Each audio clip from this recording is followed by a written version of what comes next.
8 months of silence, 3 separate injuries, 0 games, and then, without any real warm-up, without any gradual return to form, without any grace period at all, Caitlin Clark walked into an international tournament in Puerto Rico and broke 14 world records in 5 days. No flinching, no adjustment period, no rust, just absolute precision from someone who had not played a meaningful game since the summer before. And while all of that was happening, another story was unfolding on the complete opposite end of the spectrum. A story about a season that went sideways, a suspension that made national headlines, and a commercial gap between two players that is now impossible to close with social media posts or bold claims about deserving recognition. This is the full picture: the records, the rivalry, the business, and the bigger question underneath all of it. Because this was never just about a tournament in Puerto Rico. It was never just about a stat line or a highlight clip. It was about two completely different answers to the same question. What do you do when the pressure gets real? One player let the basketball speak.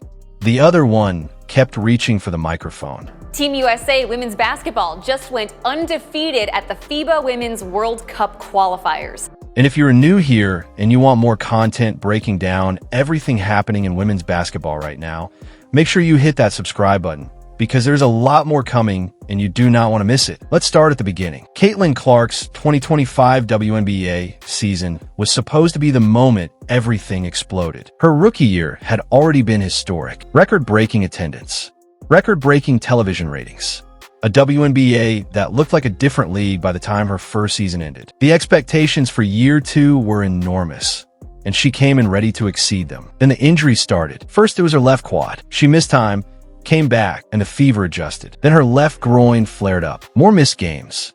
Then her right groin became the issue, and by the time a bone bruise in her left ankle was confirmed, the writing on the wall was clear. Clark played just 13 games in the entire 2025 season before the Indiana Fever and her medical team made the decision that nobody wanted to make. Season over. Shut it down. Protect the long-term picture. She announced it publicly on September 4th, and the reaction from fans was heartbreak mixed with fear. What does this mean for the Fever? What does it mean for the WNBA's momentum?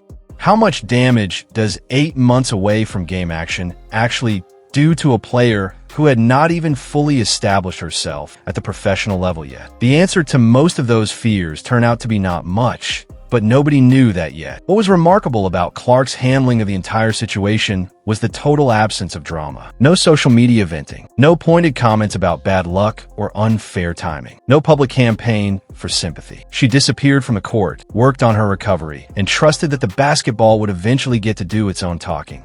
That kind of composure is not nothing. At 23 years old, navigating a nightmare injury year in the most public possible setting, she stayed focused, stayed quiet, and stayed ready. And that matters, because when she finally got the chance to step back onto an international stage, the readiness was obvious from the first possession. The Indiana Fever, for their part, still went 24-20 that season and made it to the semifinals. Think about that for a second. Without their best player for most of the year, they were still competitive enough to reach the postseason.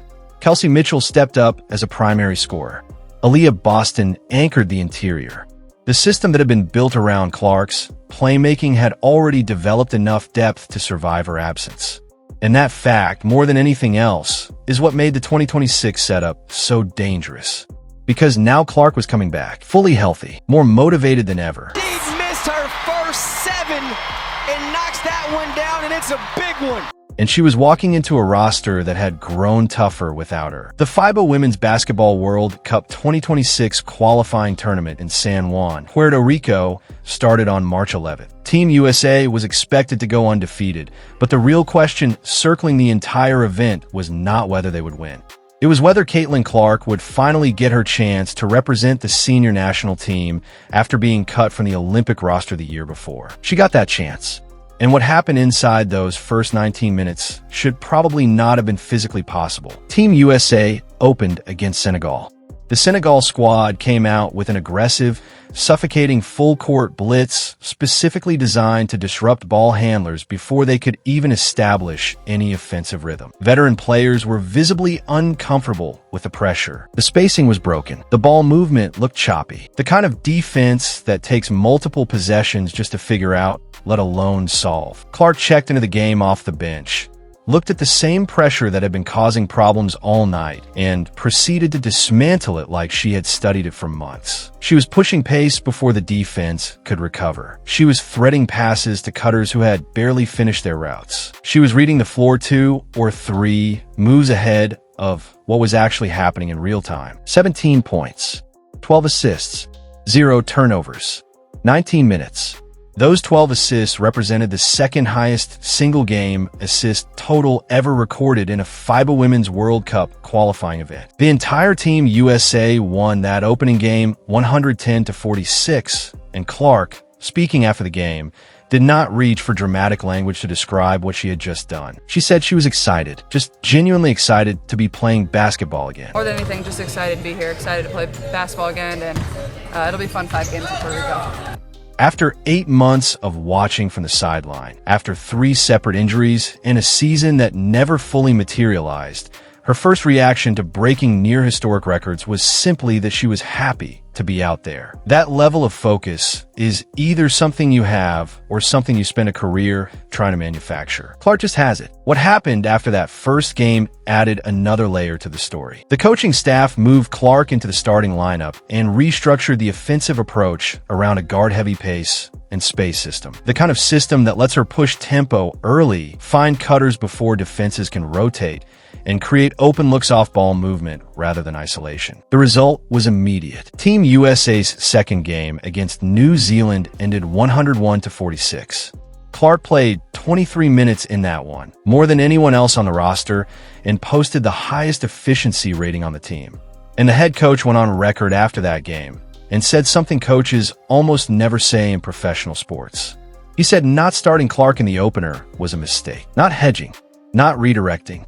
A straight admission that the answer was obvious and they should have deployed her differently from day one. That kind of public accountability is rare at any level of coaching, and it said everything about how impossible Clark's first game performance was to ignore. If you're still watching and you have not subscribed yet, right now is a good time to do it. Hit the subscribe button, drop a comment below telling me whether you think 2026 is the year the Fever actually win a championship, and leave a like on the video. It genuinely helps more than you probably think. This roster has an abundance of talent.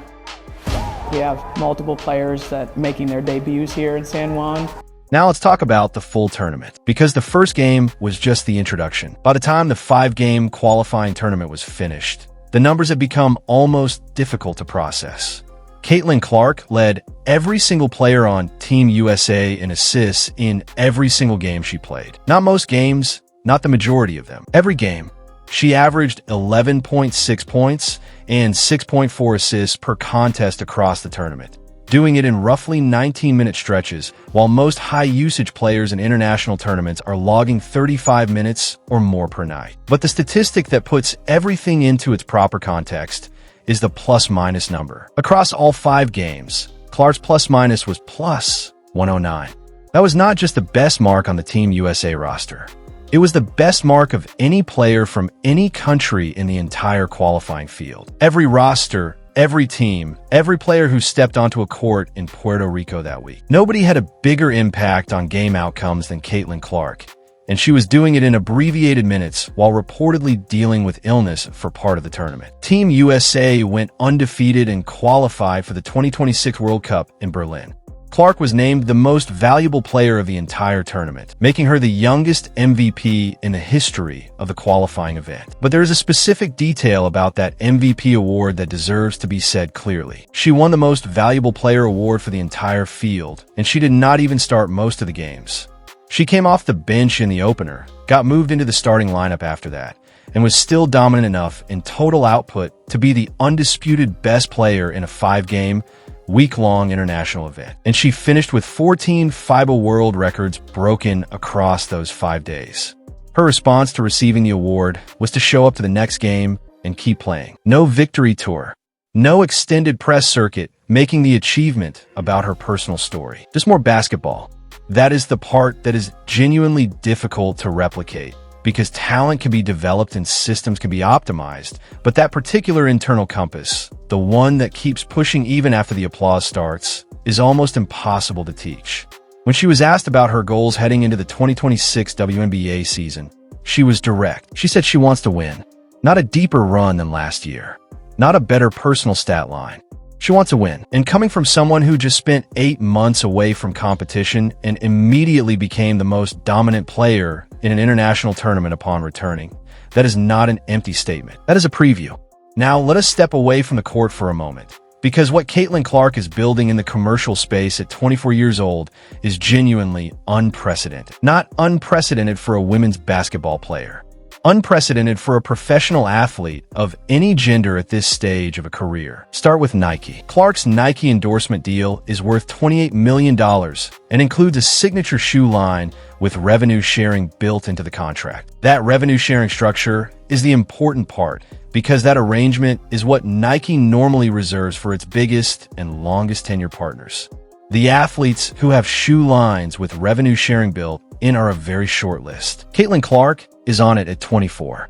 Her Nike Kobe Player Edition sneakers, released before her signature line fully launched, resold on secondary markets for double the retail price immediately after the initial drop. The demand was real and measurable before the signature shoe was even officially announced. Industry analysts covering the sneaker market are predicting the signature shoe launch will sell out in minutes, not hours or days.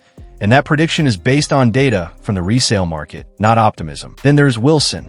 Clark received a signature sporting goods line from Wilson, making her the first athlete since Michael Jordan to receive that treatment from a brand. The last time Wilson built a dedicated signature product line around a single athlete was Michael Jordan. The next person they chose was Caitlin Clark. State Farm signed her as the first female athlete ever to serve as a primary endorser for the brand, not a supporting role in a commercial built around a male athlete. The face of the campaign, front and center, in the primary brand ambassador role that State Farm had historically reserved for NFL quarterbacks and NBA stars. Gatorade came in with a deal specifically described as record-breaking for a female athlete. And then there is Prada. Clark is partnering with one of the most iconic luxury fashion brands on the planet at 24 years old. Very few athletes of any gender cross into that space this early, and the ones that do tend to stay there for the rest of their public lives. Put all together, Nike, Wilson, State Farm, Gatorade, Prada. That is not an athlete's endorsement portfolio. That is a Fortune 500 marketing strategy. During her rookie season alone, Clark brought in an estimated $8.1 million in endorsement income. Her base WNBA salary that year was $76,000. Her off-court earnings were more than 100 times her on-court salary. Most veteran WNBA players who have been in the league for a decade do not earn in a full career what Clark made from endorsements in her first year. Forbes ranked her as the most powerful female athlete of 2025. Not the most powerful women's basketball player. Not the most influential WNBA star. The most powerful female athlete across all sports, all leagues, all disciplines. And the methodology Forbes used was not based on follower counts or viral moments. It was based on cultural influence, commercial reach, and a measurable ability to move markets. Her rookie year drove record WNBA attendance across the board. Games featuring Clark pulled in television ratings that networks had never seen before in women's basketball. Sponsors who had never seriously invested in the league started writing bigger checks because of what her presence was doing to viewership numbers. Arenas that had never sold out for a women's game were turning people away at the door. She did not just join the WNBA. She restructured how the entire business around the league operates. And that was year one. Now, you cannot tell the honest version of this story without talking about what was happening on the other side of the league during the same window. Because while Clark was recovering quietly and then exploding onto an international stage with 14 world records, Angel Reese was having one of the most publicly turbulent seasons the WNBA had seen from a young player in years. On paper, Reese's 2025 numbers looked solid. She led the league in rebounds and averaged around 14 points per game with the Chicago Sky. Those are real numbers. But context matters, and the context that analysts across multiple outlets were pointing to all season long changes how you read that rebounding total. A significant portion of Reese's rebound numbers were offensive rebounds off her own missed shots. She was missing attempts at the rim, grabbing her own miss, and that rebound counted the same in the stat sheet as a contested defensive board or a clean grab in traffic. Multiple analysts documented this pattern throughout the entire season, and the numbers supported the critique clearly. The term that kept showing up in sports media was stat padding, not because the rebounds were not real, but because the context behind them told a very different story than the headline number suggested. But the stat debate was not even the most significant story from Reese's 2025 season. In early September, the Chicago Sky suspended Angel Reese for one half of a game following what the organization described as detrimental comments made about her teammates. The Sky issued the suspension publicly, which is itself unusual. Teams generally try to handle internal issues quietly. The fact that this went external and became a news item meant the situation had escalated beyond the point where it could be managed behind closed doors. The suspension made national headlines and dominated the conversation around the Sky for days. And then, when the season ended, Reese publicly admitted she was thrilled it was over, not quietly relieved in a private conversation. Publicly, on record, thrilled that the season had finished. That is a remarkable thing for a player in her second year of professional basketball to say about her own season. It speaks to a dynamic inside that locker room and inside that organization that was clearly not healthy. By the time the offseason arrived, the contrast between the two players' 2025 narratives was not subtle. One had gone quiet, recovered, and returned to international basketball with historic numbers. The other had been suspended by her own team, clashed publicly with her teammates, and said she was relieved when the whole thing stopped. The commercial picture tells a parallel story, and the numbers in the sneaker market are particularly revealing. Nike is currently building its entire marketing machine around Clark's signature shoe launch. The campaign is expected to be one of the most significant in women's sports marketing history. This is not hype from fan accounts or sports talk hosts. This is the kind of systematic brand investment that Nike makes when it genuinely believes it is sitting on a long-term franchise. The resale data already backs that up. Her Kobe player editions doubled in resale value immediately. The demand was outpacing supply before the signature line was even officially announced. Angel Reese signed a notable partnership with Reebok and launched her first signature shoe in September 2025. The launch generated real attention, and the initial release sold out quickly, which was a legitimate milestone for both Reese and the brand. That initial success was real. But here's where the story gets more complicated. The shoe market is not just about the first drop. It is about sustained demand, brand momentum, and whether the commercial relationship between athlete and company is growing or plateauing. And the sustained conversation around Reebok's investment in Reese has gone noticeably quieter compared to the initial fanfare. When a brand and an athlete launch with significant momentum, but the marketing volume starts to decrease rather than accelerate, that tells you something about where the internal numbers are landing. Major brands do not pull back on marketing for athletes they believe are on an upward commercial trajectory. Nike is not pulling back on Clark. It is doing the opposite. It is going wider.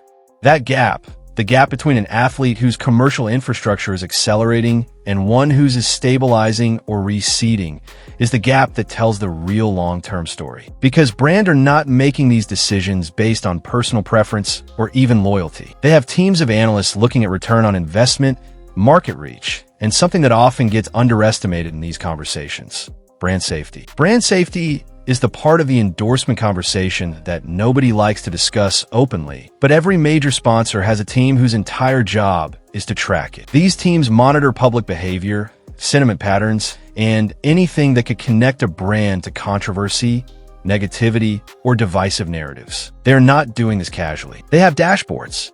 They have alert systems. They have protocols. And Angel Reese's pattern of public behavior over the past 2 years is precisely the kind of pattern those systems are designed to catch. Every time Caitlin Clark reaches a new milestone, a new record, a new commercial achievement, a new recognition, Reese has found ways to pull the conversation toward herself, not to acknowledge the achievement, not to offer perspective as a fellow young player in the league, but but to compete for narrative space. It happened repeatedly during WNBA regular seasons. It happened when Forbes released their most powerful women in sports list. It has been consistent enough that it is no longer possible to frame it as coincidence or competitive fire. When Forbes ranked Clark as the most powerful female athlete in sports in 2025, Reese responded with vague posts about credit and recognition. Not focused on her own performance or her own trajectory. Just noise pointed in the direction of someone who is simply outperforming her across every measurable category. And every single time that pattern repeats, somewhere inside a corporate office, a brand's legal team adds a line to a risk assessment document. This is not a personal judgment. This is how the business actually works. Sponsors are not just buying athletic talent. They are buying association. They want their name and logo sitting next to someone who makes consumers feel something positive. Someone who represents excellence, composure, and the kind of public behavior that makes a brand feel safe. When they see a consistent pattern of public pettiness directed at a more commercially successful peer, that is a direct risk factor. It costs real money, not hypothetically, measurably. The awards follow performance. The endorsements follow value. The recognition follows results. That is how it has worked in professional sports across every league and every era. And right now, by every measurable metric, the gap between these two players is not a talking point. It is a documented reality. So what does 2026 actually look like? Because that is the question that matters most right now.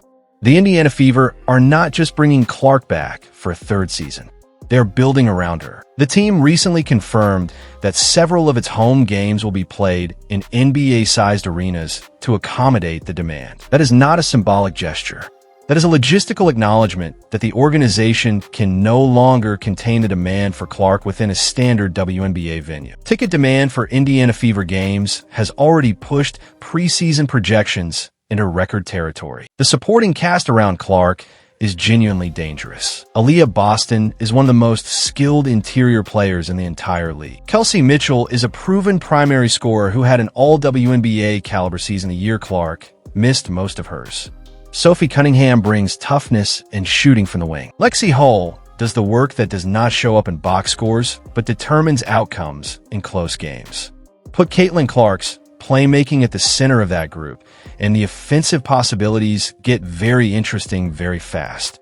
And then there is the FIBA Women's World Cup in Berlin later in 2026, where Clark will have the chance to represent Team USA on the biggest international stage in women's basketball for a full tournament. Based on what happened in 5 games in Puerto Rico, that prospect should concern every other national program in the field. She arrived in San Juan after 8 months off and immediately became the most dominant player in the entire qualifying event. A full World Cup with more preparation time, more practice with teammates, and no injury cloud overhead is a different situation entirely. The WNBA season is not tipped off yet, and it already feels like something has shifted. Not just the expectations around Clark, but the broader sense that the league is entering a period where the gap between its brightest stars and the rest of the field is going to become increasingly clear. Some players are going to use this moment to push their game to another level. Some are going to keep reaching for recognition while the results do not support it. The 2026 season is going to sort out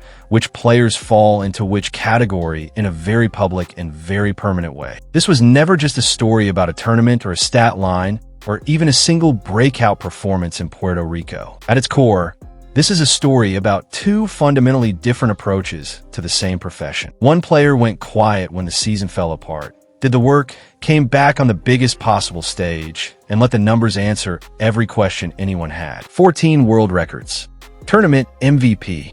The highest impact plus-minus of any player from any country in the entire field. Back in the starting lineup of the Sports Premier League with a commercial portfolio that most Hall of Famers never reach. The other player had a season defined by an internal suspension, public complaints about teammates, admitted relief when the whole thing ended, and a pattern of reacting to someone else's success rather than building her own. The talent is real. The production in the right context is real. But talent and context are not enough when the behavior pattern is actively working against the commercial and cultural momentum you're trying to build. The gap is not opinion at this point. It is data. And as the 2026 season approaches, as the arenas get bigger and the stakes get higher and the cameras multiply, the question is not whether Clark will keep performing at this level. Based on everything the last 8 months have shown, the answer to that is obvious. The real question is whether the players in her orbit are going to rise to meet this moment or keep reacting to it from the outside. When the history of this era of women's basketball is written, the players who were truly great will be the ones who showed up when it was hardest and performed when the pressure was highest, not the ones who talked about deserving it the loudest while someone else was busy proving it. The court does not lie. It never has. And right now, it is saying something very loud and very clear. If you made it this far, you are exactly the kind of person who belongs here. Drop a comment below with your prediction for the 2026 FIBA season, because I want to know if you think this is finally their year. Hit that like button if this video gave you something new to think about, and subscribe if you want more content like this. There's a lot more coming on everything happening in women's basketball, and I promise you do not want to miss what is next.